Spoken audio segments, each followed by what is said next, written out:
بسم اللہ الرحمن الرحیم۔ السلام علیکم ورحمۃ اللہ وبرکاتہ۔ عابد راج چینل کی طرف سے آج میں اپنے دوستوں کو رسول اللہ صلی اللہ علیہ وآلہ وسلم کا ایک بہت ہی پیارا فرمان بتاؤں گا۔ آپ دوستوں نے اس پر ضرور عمل کرنا ہے۔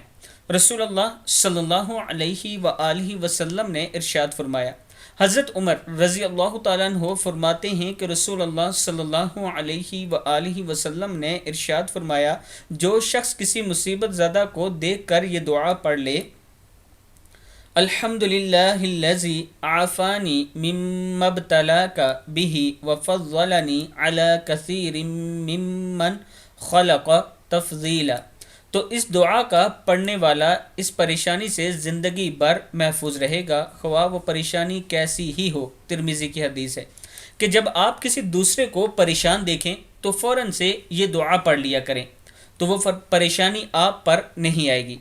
اس ویڈیو کو آپ دوستوں نے آگے ضرور شیئر کرنا ہے۔ السلام علیکم ورحمۃ اللہ وبرکاتہ۔